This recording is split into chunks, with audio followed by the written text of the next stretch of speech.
정두원 전 의원님 자리하셨습니다. 네, 안녕하세요. 정두원입니다. 예, 정태근 전 의원님 나오셨습니다. 예, 정태근입니다. 예. 자, 두 분 다,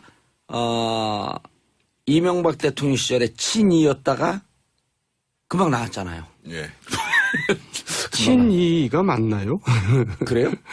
글쎄, 맨날 그냥 반대 얘기만 하고 비판만 했기 때문에. 한때 친이. 한때. 그리고 정무부 시장을 두 분 다 지내셨잖아요. 예. 예. 그 정두원 의원님이 정무부 시장 끝나고 바로 뒤인 거예요? 그건 아니죠. 그 다음에 이춘식 부시장이 하셨고요. 예. 제가 마지막에. 아하. 자, 이명박 대통령이, 오바마 전 대통령이 이제 방한했는데, 퇴임 후 첫 만남에 두 분이? 네. 둘은 어떻게 좀 이번에 누굽니까? 트럼프는 great chemistry 그랬는데 두 분은 케미가 좀 맞았어요? 어땠어요? 아니, 이명박 대통령 얘기로는 예. 뭐 엄청 친하다고 얘기를 하셨어요. 케미가 이게 맞단 얘기죠. 예. 그리고 그때 뭐 회담할 때도 같이 카트도 같이 끌고 운전도 직접 하고 뭐 이제. 근데 이명박 대통령이 영어를 잘하거든요. 그리고 이제 기업하면서 비즈니스를 통해서 이제 외국인들하고 접촉을 많이 해봤기 때문에 예. 이렇게 그런 거를 친하게 잘 하죠. 우리가 이명박 대통령한테 부정적인 평가가 굉장히 많이 있는데요. 예. 그러니까 이분이 비즈니스맨이기 때문에 어떻든 목표를 정하고 사교를 하는 걸 잘한다고 봐야 되거든요. 어떤 일화가 있냐면 옛날에 원전 수출하러 그 아랍에미리트 갔을 예, 때 UAE. 그때 제가 이름은 정확히 기억을 못하는데 국왕을 만날 때 예. 국왕이 자기 애인을 생각하면서 썼던 시를 외워가지고 가서 그 앞에 낭송을 해주는 거예요. 오. 그러면 국왕 입장에서 보면 뻑가잖아요. 오. 이런 걸 굉장히 잘하시는 분이에요. 그러니까 아마 기업할 때 제가 스타일이구나. 보기에는 오바마 대통령이 훨씬 쿨한 사람이긴 하지만 예. 뭐 잘 맞았을 거예요. 자, 한미 FTA. 이번에 그 한미 FTA를 뭐 잃고 왔다라고 하는 언론 보도도 있고 아니면 그 한미 FTA에 대해서 정확하게 팩트 체크를 해주고 왔다. 이런 보도도 있고. 이명박 시절에 맺어진 거 아니에요. 그렇죠. 그렇죠? 네. 시작은 노무현 대통령이 했고 시작했고. 결과는 이명박 대통령이 냈고. 예. 두 분은 여기에 대해서 어떻게 생각하세요? 글쎄 앞으로 좀 힘들 것 같은데요. 왜냐하면 이제 트럼프 대통령이 아무래도 장사꾼 대통령 이렇게 예. 얘기하면 좀 심한지 모르지만 어쨌든 굉장히 비즈니스 스타일인데 뭐 이번에는 이제 운만 띄운 거죠. 하지만은 본격적인 이제 압력이 들어올 겁니다. 근데 그 전에 할 얘기가 있어요. 예. 한미 FTA 되게 반대했잖아요. 예. 지금 문재인 대통령도 반대하고 저는 그때 국회에서 찬성했다고 어느 언론에서는 무슨 범죄인처럼 신문에다가 사진까지 그렇죠. 싣고 그랬었어요. 나는 그래서 이제 그게 괘씸하다 이제 그런 얘기가 아니라 우리가 그런 얘기를 그냥 아무 일이 없었던 듯이 넘어가는 거는 옳지 않다. 네. 저희 동네에서도 얼마나 젊은 친구들이 저를 그냥 욕하고 막 비난하고 그랬는지 몰라요. 제가 합의 처리를 위해 가지고 단식했잖아요, 이때요. 예. 그때 말은 저희 지구당 앞에 와가지고 무슨 합의 처리냐. 그래가지고 강행하라. 포식 투쟁을 했다니까요, 저희 지구당 앞에 와서. 근데 그 말씀 드리는 것보다도 예. 이 과정이 보면은 어떻든 노무현 대통령 당시에 협상은 끝났는데 예. 체결이 안 되고 있고 오바마 대통령도 굉장히 불리한 협상이라고 생각을 하고 있어서 추진을 안 했었어요. 예. 그러다가 이제 민주당의 반대에도 불구하고 추진을 했는데 한국에서 양보를 안 해주니까 굉장히 화가 났었죠 그때. 그래서 결국은 어떻든 그 둘 사이에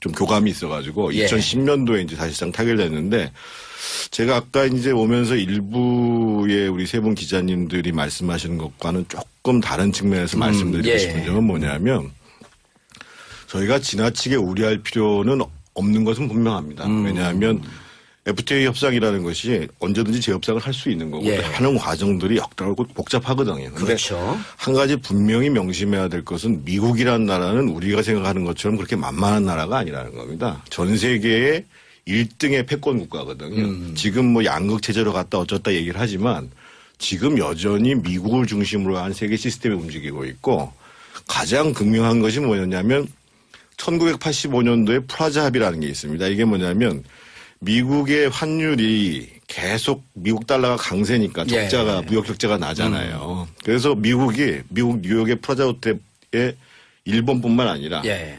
독일, 프랑스, 영국 이걸 다 불러 모아놓고 우리 도저히 무역 적자 때문에 못 살겠으니까 환율을 인위적으로 조정한다 해가지고 그 당시에 예를 들면 250엔 하던 거 달러당 250엔 하던 환율을요. 예. 갑자기 100원으로 떨어뜨립니다. 절반 아래로 떨어진 그럼요. 거네요.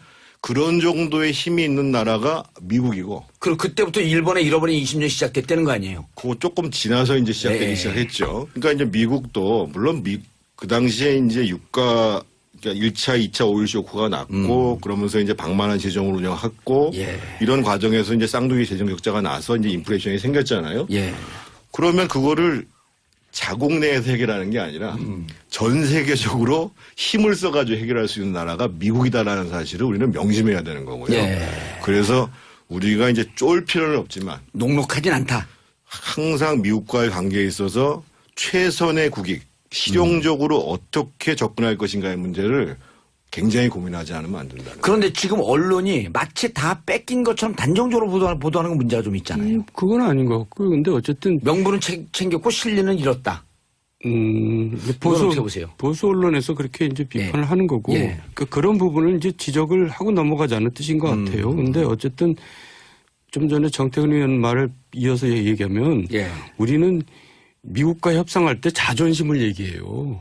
근데 사실 우리가 자존심이 뭐 중요하긴 하지만 자존심을 내세우다가는 실리를 뺏길 경우가 많거든요. 예. 그래서 협상할 때는 실리 중심으로 뭐 해라. 수그리고 들어갈 때는 수그리고 들어가야죠. 그걸 자존심은 무슨 자존심입니까? 예. 한 말씀 더 드리면 예.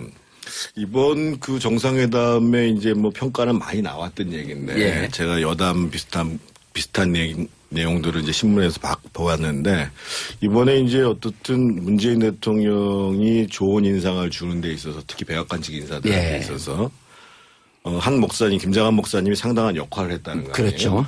근데 이분은 굉장히 보수적인 부분이에요. 그래서 보수적이지만 이 정부가 성공하는 데 있어서 내가 도움을 기여를 줘야겠다. 해야 되겠다고 그렇죠. 생각하니까 요청을 한 거고 또 흔쾌히 받아들여서 이 김장한 목사가 그 빌리그레한 목사 아들 그러니까 지금 이제 트럼프의 그 멘토 중에 한 사람이 예. 이 사람한테 굉장히 호의적으로 설명을 했다는 거 아니겠어요? 문재인 정부에 대해서. 제가 이 말씀을 드리는 이유는 우리는 어떠한 입장을 관철시키는 것 또는 가치를 중시하는 것이 아니라 적어도 국익과 관계에 있어서는 예. 이렇게 협력적 관계 속에서 최대한 실익을 얻어내는 것. 보수도 없고 진보도 없다. 국익을 힘을 앞세워서. 합쳐야죠. 네. 알겠습니다. 아주 주옥 같은 말씀이시네. 8088님, 저는 중국 교포인데 정봉주 정치쇼 잘 듣고 있어요. 신형대님, 정도님, 정태근님 반갑습니다. 두 분 30분 너무 짧아요. 제가 생각해도 좀 짧아요. 30분도 안 돼요. 광고 듣다 보면 한 24분밖에 안 됩니다. 5833님, 회사 다니라 방송을 못 들었는데 가끔씩 이렇게 쉬는 날 듣고 있으면 속 시원하고 정치 지식이 쌓여 너무 좋아요. 자, 샵 1035, 샵 1035 단문 50원 장문 100원 유료 문자 보내주시기 바라겠습니다. 자, 환대 받은 거는 어떻게 보세요, 정도원 의원님? 네, 걱정했던 바와 달리 굉장히 환대를 받았죠. 예, 그 상호 간에 지금 정태근 의원이 얘기했던 그 트럼프의 멘토도 만났고 또 안보실장도 중간 6월 중순에 비공식적으로 또 한번 정영 안보실장 또 갔다 왔다는 거거든요. 극비 방문하고 예. 왔다고 오늘 나오더라고요. 그렇게 좀 치밀하게 양쪽 다 그 준비를 했던 그런 흔적들은 좀 보이나요? 네, 그러니까 이제 상당히 성과를 거두고 온 거죠. 그동안에 우리 국민들이 굉장히 불안했잖아요. 불안했잖아요. 예. 불식시키고 왔기 때문에 성과를 거두고 왔고. 저는 이 마당에 예. 그 지난번에 그 CBS 여기자 있잖아요. 오도넬이라는 여기자가 예. 그 문재인 대통령하고 그 인터뷰를 하는 와중에서 예. 우리 한국 정부가 전제 조건 없이 북한과 대화를 하는 거에 대해서 트럼프 대통령이 허락을 할 거냐 이렇게 물어봤어요. 오. 굉장한 큰 열례거든요. 그렇죠. 근데 이제 이번 결과는 어떻든 남북 간의 대화의 문제에 있어서 한국의 주도성 이런 문제들을 공감하는 내용들이었잖아요. 그래서 그 양반을 다시 한번 불러가지고 예. 그 질문도 좀 잘못됐고 CBS 여기자. 예. 오. 그래서 CBS에서 이번 한미 회담을 어떻게 보는지 다시 한번 인터뷰를 하는 게 좋지 않겠는가. 정태근 의원님 뒤끝이 좀 있으시네요. 많죠. 자, 5563님 심장 떨리는 마음으로 정치쇼 고정합니다. 세 분 모두 정치 성씨를 가지신 걸 보니 정씨 쓰시는 분들이 훌륭한 분들이 많은가 봅니다. 어떻게 생각하세요? 하다 보니까 이렇게 됐네요. 예. 아니, 정씨 성주에 좀 제일 오래 사신 분이 한 말씀 해봐요, 그럼. 정 씨가 원래 훌륭합니다. 근데 우리가 케미가 또 맞는 것 같아요. 예. 자, 그런데 돌아오자마자 이제 내일 모레 또 가요. G20 가는데 국내에서는 이 청문회 때문에 과제가 첩첩산중 아니에요. 그러니까요. 얘기도 좀 하셔야죠. 예. 김상곤, 조대엽, 송영무. 글쎄, 예. 대통령께서는 이제 밀어붙이려고 그러는 것 같아요. 강행할 것 같고. 예. 그 대신에 국회는 이제 경색되겠죠. 근데 과거에 그 불통의 상징인 박근혜 전 대통령도 이 정도면은 한두 명 희생했거든요. 한두 명 정도 예. 하면서 협상을 좀 하라. 저는 한마디 충고해 주세요, 좀. 예, 적어도 한 명 정도는 희생을 할 각오를 하셔야지 여야 간에 뭔가 협치가 이루어지지. 그렇지 않고서요 되겠어요. 그래서 한번 저도 이제 눈여겨보고 있는데 예. 예상하건대는 강행할 것 같고. 그래요? 예. 강행하면 어쨌든 야당하고 대화가 딱 끊겨버리잖아요. 그러니까요. 그게 있고 또 뭐가 있냐면 국민들 입장에서는 이제 오만하게 비칠 겁니다. 그러니까 이제 높은 지지율이 지금 유지되고 있지만은 좀 꺾이는 계기도 될 것 같아요. 그게 걱정이에요. 그래서 한두 명 정도 희생하고 네. 어쨌든 야당에게 명분을 좀 줘라. 예. 제가 드리고 싶은 말씀, 제가 이제 문재인 정부에 고언을 드린다고 하면 예. 지금 이제 뭐 외교 현안이 굉장히 많고 힘들죠. 그리고 바로 가셔야 되고. 근데 또 이제 이전에 얘기를 들어보면 대통령께서 아무래도 외교에 관심을 많이 쓸 수밖에 없는데 예. 그러면 이제 이 국내 문제는 복잡하고 잘 안 풀리고 그러니까 이걸 소홀히 하려고 하는 경향들이 있거든요. 과거 역대 대통령들이 정상회담이나 해외 순방했다가 인천 여기 성남 공항에 도착할 때 마음이 묵직했다는 거 아니에요? 머리가 아프다. 안 내리고 싶다고 네, 한 번 더 돌고 내린다는 거 아닙니까? 근데 제가 이 말씀을 드리는 이유는 뭐냐면 아까 제가 이제 그 김장한 목사의 이번에 협조를 말씀을 드렸는데 예. 결국은 문재인 정부가 성공하려면 그리고 대한민국이 그 보다 더 이제 대화 타협 속에서 정치가 잘 풀어지려면 협치가 불가피한 거거든요. 그렇죠. 타협이 불가피한 거거든요. 예. 그러면 추경안도 마찬가지고 이번에 인사문제에서도 청문회도, 네. 마찬가지고 거기서 이제 그 여권 내부에서 어느 정도의 타협안을 만들 것인가 이 문제에 대한 정리가 있어야 된다고 보여집니다. 예. 특히나 예를 들면 추경안도 마찬가지고 추경안도 MB 정부 때도요. 예. 제가 기억하기로는 2008년 6월 달에 제출해서 3개월 만에 풀렸습니다. 그래서 생각만큼 국회 예산안이 빨리 돌아가지가 않습니다. 근데 예. 예를 들면 지난번에 말씀드렸던 것처럼 지금 정부직 선발하는 비용 문제 이런 문제들은 우리가 더 그 심사숙고할 수 있다. 뭐 이렇게 내부적인 협상안을 가지고 그리고 이제 야당과 좀 협의를 하는 과정들을 시급히 해야 되지 않겠나 이런 생각입니다. 협치는 불가피하다. 제일 좋은 방법이 이런 방법이 있는데 협치하려면 두 분들이 이제 정치권 밖에 있지만 다시 정치권으로 좀 돌아가서 야당 활동을 좀 적극적으로 하는 게 좀 도움이 되지 않겠어요? 네, 그거보다는 저는 국민의당하고 예. 결국 합치는 게 대통령제는 맞습니다. 대통령제하고 다당제하고는 궁합이 안 맞거든요. 그렇죠. 예, 그래서 결국은 원활한 국정 운영을 위해서는 예. 저는 정부 여당을 뭐 위해서라기보다도 국정 운영을 위해서는 국민의당하고 다시 합쳐서 국민의당 안정적으로 국정 운영을 해 국민의당 나가는 지금 것이. 자체 조사 결과 발표했거든요. 어떻게 보세요? 요번에 이제 이게 하나의 계기가 될 수도 있죠. 왜냐하면 국민의당에서도 지금 내년 지방선거를 생각하면 되게 깝깝하거든요. 후보도 못 구하고 있는 상황인데 또 지방선거에서 후보를 못 구한다는 얘기는 자기가 다음 총선에서 가능성이 못 없다는 나간다는 얘기거든요. 거죠. 예. 그러니까 서로 이제 필요성들이 양자에 다 있기 때문에 제가 좋아하는 남경필 지사의 말을 그대로 인용을 하면은요. 예. 협치와 연정은 따로 있는 것이 아니라 연정을 가능케 하니까 협치가 가능하더라 이런 얘기를 하거든요. 그러니까 실제로 경기도에서 연정을 했잖아요. 사회부지사를 민주당한테 드렸고. 예.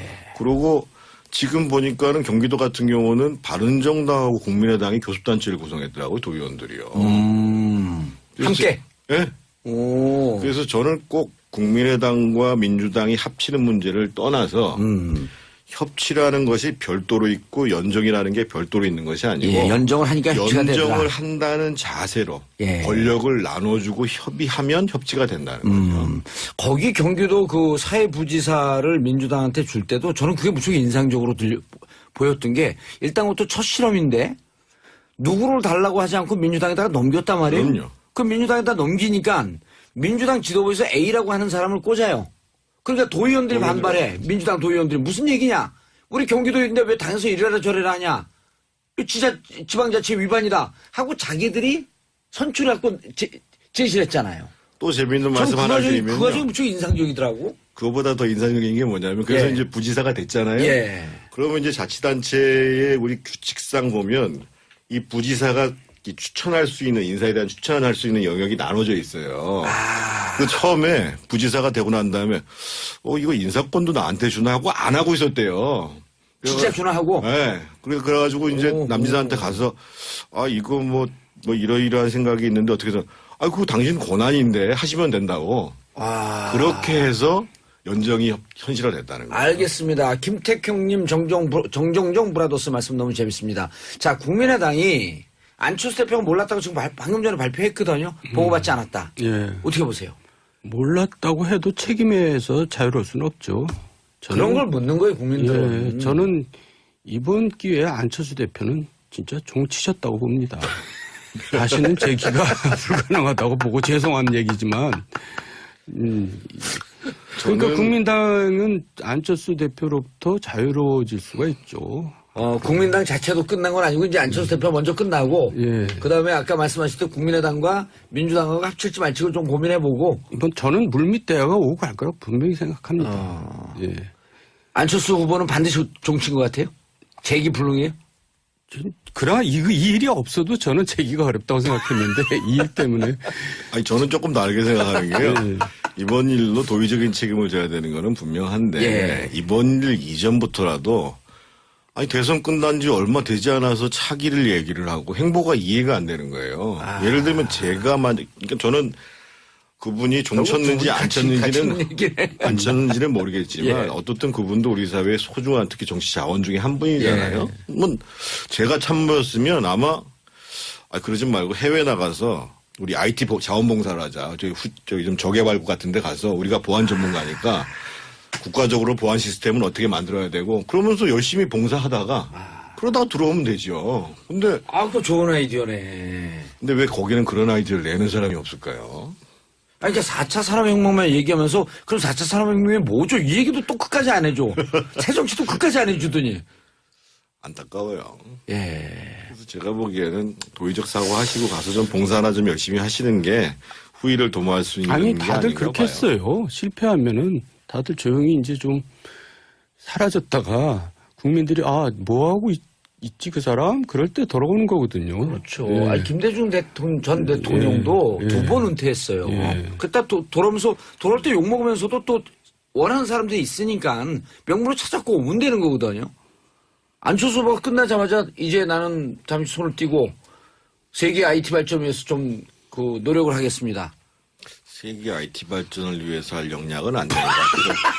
그러니까 제가 볼 분명한 때는 사실은 두 분 오늘 좀 잔혹하시다. 아니 저개발국에 가면 지금 예. 현재 우리 그 안랩이나 이런 데서 본인이 쌓은 경험이 예. 굉장히 큰 자산이 되죠. 세계까지는 아니고 저개발국 세계까지. 그거는 좀 어려운 얘기예요. 어쨌든 안철수 전 대표는 저는 정치에 친화적이지 않은 분이라고 생각합니다. 이제 그만하세요. 예, 많이 예. 하셨어요. 예. 정신거 끝났어. 자, 그런데 이걸 웃어야 되나 울어야 되나 박수를 쳐야 되나 자유한국당 당대표 선출. 현재 감작하고 있는 자유한국당 당대표 후보들 잠시 뒤 11시 50분 당대표 투표 결과를 TV로 지켜볼 예정이라고 하는데 뭐 왜 감작하고 있죠 근데. 쇼하는 거죠.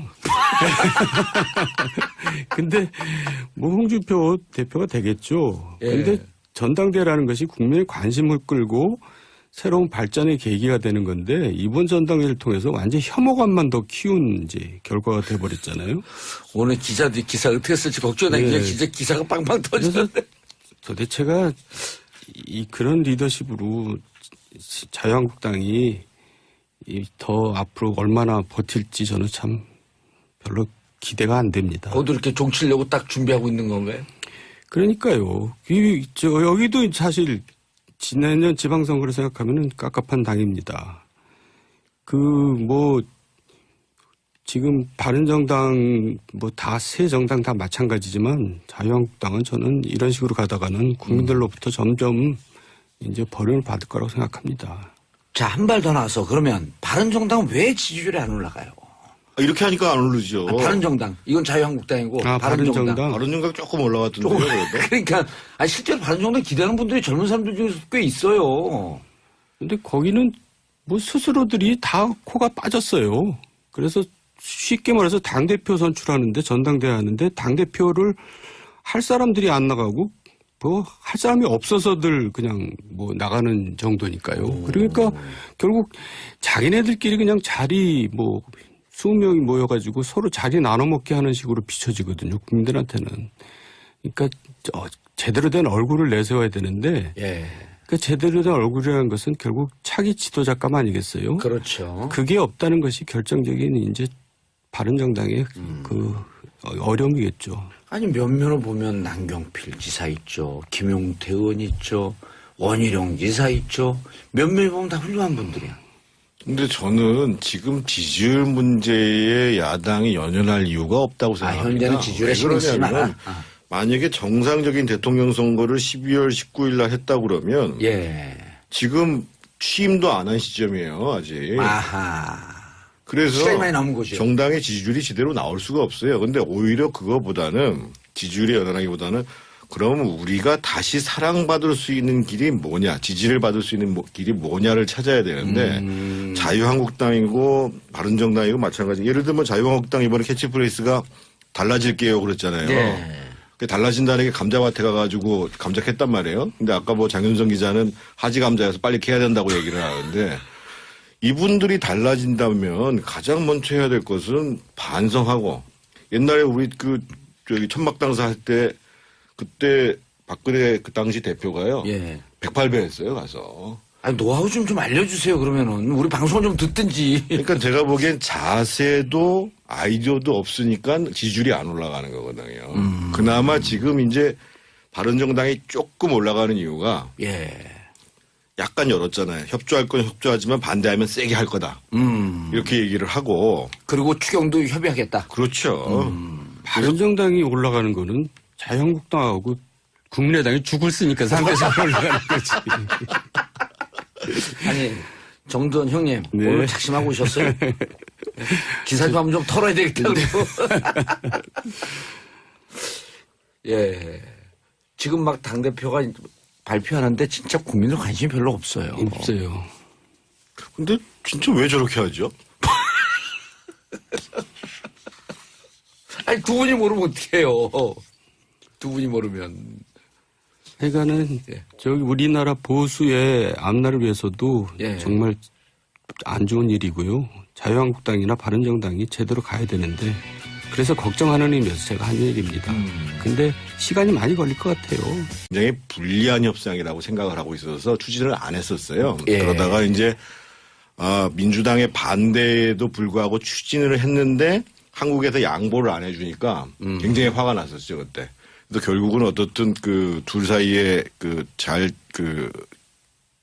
좀 교감이 있어가지고 2010년도에 이제 사실상 타결됐는데 제가 아까 이제 오면서 일부의 우리 세 분 기자님들이 말씀하시는 것과는 조금 다른 측면에서 말씀드리고 싶은 점은 뭐냐면 저희가 지나치게 우려할 필요는 없는 것은 분명합니다. 왜냐하면 FTA 협상이라는 것이 언제든지 재협상을 할 수 있는 거고 하는 과정들이 역당하고 복잡하거든요. 근데 그렇죠. 한 가지 분명히 명심해야 될 것은 미국이라는 나라는 우리가 생각하는 것처럼 그렇게 만만한 나라가 아니라는 겁니다. 전 세계의 1등의 패권 국가거든요. 지금 양극 체제로 갔다 어쩌다 얘기를 하지만 지금 여전히 미국을 중심으로 한 세계 시스템이 움직이고 있고 가장 극명한 것이 뭐였냐면 1985년도에 프라자 합의라는 게 있습니다. 이게 뭐냐면 미국의 환율이 계속 미국 달러가 강세니까 적자가 무역 적자가 나잖아요. 그래서 미국 뉴욕의 프라자 호텔에 일본뿐만 아니라 독일,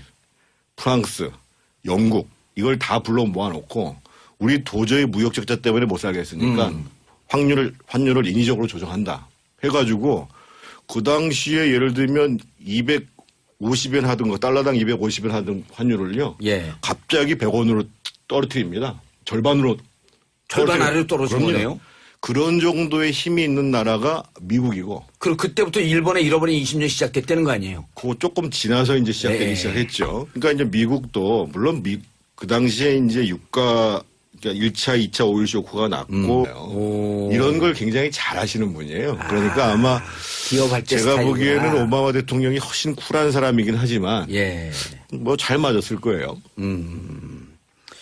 자, 한미 FTA 이번에 그 한미 FTA를 뭐 잃고 왔다라고 하는 언론 보도도 있고 아니면 그 한미 FTA에 대해서 정확하게 팩트 체크를 해주고 왔다 이런 보도도 있고 이명박 시절에 맺어진 거 아니에요? 그렇죠. 그렇죠? 네. 시작은 노무현 대통령이 했고 시작했고. 결과는 이명박 대통령이 냈고 두 분은 여기에 대해서 어떻게 생각하세요? 글쎄 앞으로 좀 힘들 것 같은데요. 왜냐하면 이제 트럼프 대통령이 아무래도 장사꾼 대통령 이렇게 얘기하면 좀 심한지 모르지만 어쨌든 굉장히 비즈니스 스타일인데 뭐 이번에는 이제 운만 띄운 거죠. 하지만은 본격적인 이제 압력이 들어올 겁니다. 근데 그 전에 할 얘기가 있어요. 한미 FTA 되게 반대했잖아요. 지금 문재인 대통령도 반대하고 저는 그때 국회에서 찬성했다고 어느 언론에서는 무슨 범죄인처럼 신문에다가 사진까지 싣고 그랬었어요. 나는 그래서 이제 그게 괘씸하다 이제 그런 얘기가 아니라 우리가 그런 얘기를 그냥 아무 일이 없었던 듯이 넘어가는 거는 옳지 않다. 네. 저희 동네에서도 얼마나 젊은 친구들이 저를 그냥 욕하고 막 비난하고 그랬는지 몰라요. 제가 합의 처리를 위해 가지고 단식했잖아요, 이때요. 그때 말은 저희 지구당 앞에 와가지고 무슨 합의 처리냐. 그래가지고 강행하라. 포식 투쟁을 했다니까요, 저희 지구당 앞에 와서.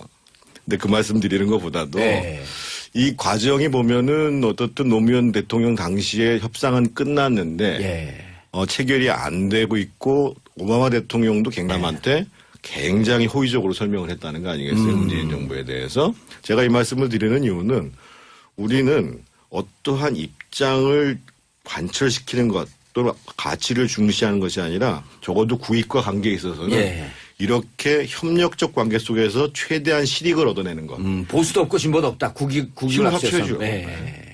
알겠습니다. 아주 주옥 같은 말씀이시네. 8088님, 저는 중국 교포인데 정봉주 정치쇼 잘 듣고 있어요. 신형대님, 정도님, 정태근님 반갑습니다. 두 분 30분 너무 짧아요. 제가 생각해도 좀 짧아요. 30분도 안 돼요. 광고 듣다 보면 한 24분밖에 안 됩니다.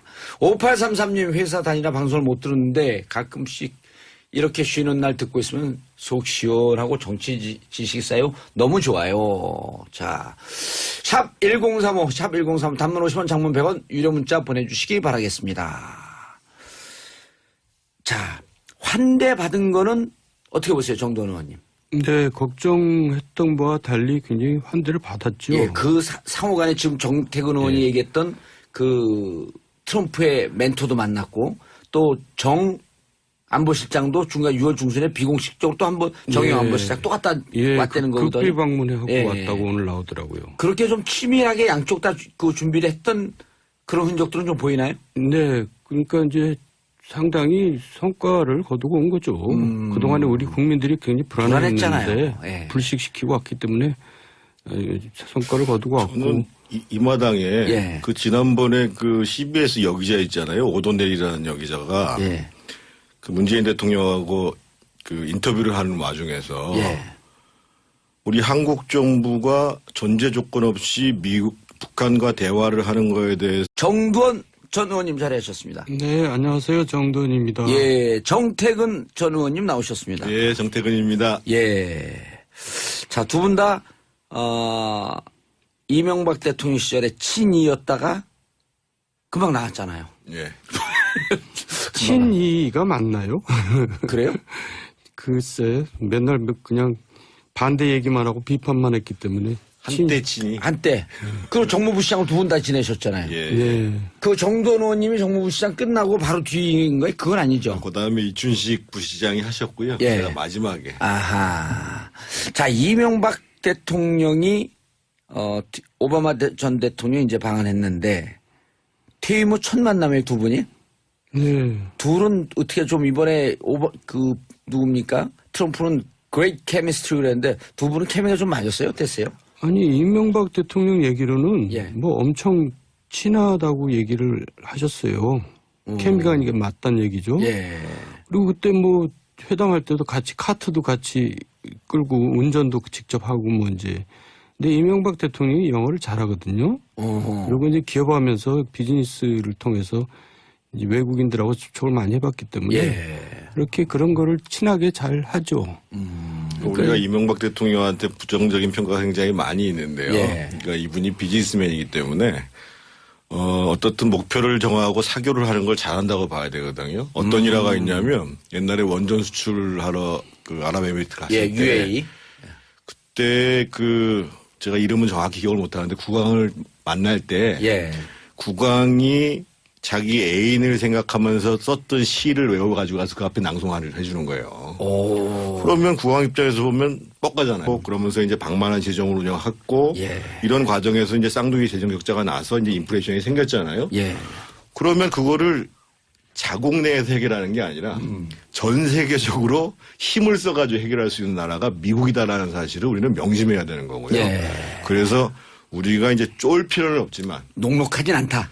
항상 미국과의 관계에 있어서 최선의 국익, 실용적으로 어떻게 접근할 것인가의 문제를 굉장히 고민하지 않으면 안 된다는 거예요. 그런데 지금 언론이 마치 다 뺏긴 것처럼 단정적으로 보도하는 건 문제가 좀 있잖아요. 그건 아닌 것 같고 근데 어쨌든 명분은 챙겼고 실리는 잃었다.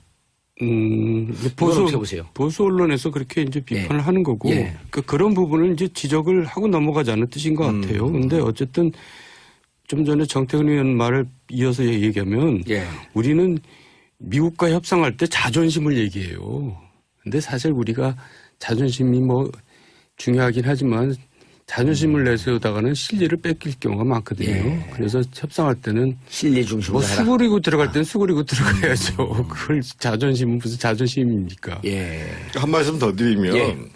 이번 그 정상회담에 이제 뭐 평가는 많이 나왔던 얘기인데 예. 제가 여담 비슷한 내용들을 이제 신문에서 보았는데 이번에 이제 어떻든 문재인 대통령이 좋은 인상을 주는 데 있어서 특히 백악관직 인사들에 예. 있어서 한 목사님 김장한 목사님이 상당한 역할을 했다는 거예요. 그렇죠. 근데 이분은 굉장히 보수적인 부분이에요. 그래서 보수적이지만 이 정부가 성공하는 데 있어서 내가 도움을 기여를 줘야겠다. 해야 되겠다고 그렇죠. 생각하니까 요청을 한 거고 또 흔쾌히 받아들여서 이 김장한 목사가 그 밀리그레한 목사 아들 그러니까 지금 이제 트럼프의 그 멘토 중에 한 사람이 예.